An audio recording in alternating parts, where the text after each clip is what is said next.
Si vous vous rappelez la vidéo précédente, le chapitre 1 se termine par un lundi, c'est-à-dire la dispute spectaculaire qui a éclaté entre Lalla Zoubida et Rahma.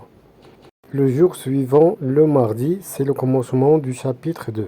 C'est un jour néfaste pour Sidi Mohammed et les autres élèves de l'école coranique Lumsid, pour la simple raison que c'était un jour destiné à la récitation.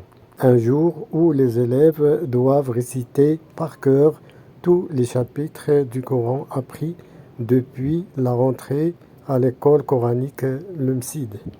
Cette peur provient du skier, le maître de l'école coranique, un personnage violent qui n'hésite pas à punir les élèves avec une baguette de cognacier, avec laquelle elle les bat au hasard. Les coups donnés par cette baguette étaient très douloureux. Après une longue journée pénible au Msid, le narrateur rentra chez lui. Mais il trouva sa mère souffrante des maux de tête à cause de la migraine. Elle remarqua à son tour que son fils était très pâle ce jour-là. La pâleur du visage de l'enfant rendit la mère très inquiète. Dans le même jour, son ancienne voisine et sa meilleure amie Lalla Aïcha va lui rendre visite. Celle-ci avait déménagé il y a longtemps dans un quartier lointain.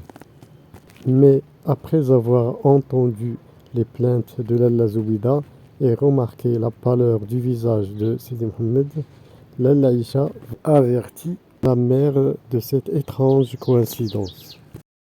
Et puisque la société marocaine à cette époque de 1921 vivait dans l'ignorance et l'analphabisme, la seule explication de Lalla Aïcha était le mauvais œil et la jalousie. La seule solution qu'elle proposa à la mère du narrateur résidait dans le soi-disant la superstition, c'est-à-dire d'aller tous les trois visiter le sanctuaire de Sidi Ali Boural, considéré jusqu'à maintenant comme un grand saint situé à Fès. Le but de cette visite était de chasser le mauvais œil et éloigner les jaloux, parce que les gens de cette époque-là, et parmi eux Lalla Aïcha, croyaient que Sidi Ali Boural était le patron des guérisseurs et des barbiers, c'est-à-dire le meilleur guérisseur.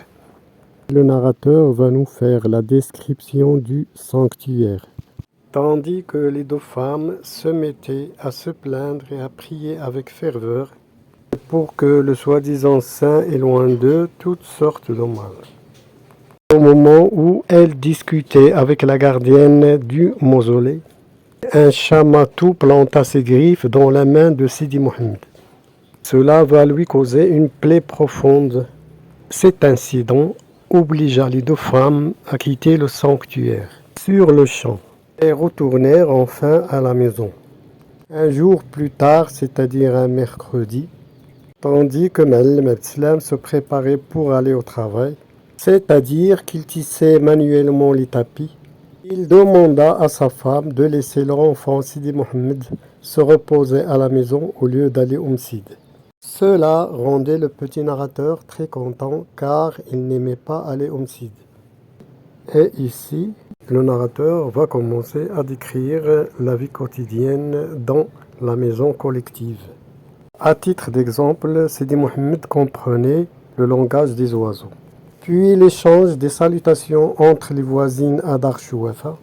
Ensuite, les courses de Driss, le teigneux, l'apprenti de Ma'alem Abdeslam, et les deux beignets offerts par Fatma Bziouia à Sidi Mohammed. Et finalement, le cadeau que va donner Rahma à Sidi Mohammed sous forme d'une pierre en cristal qui représentait une grande importance chez l'enfant et qui la posa sur le champ dans sa boîte à merveilles.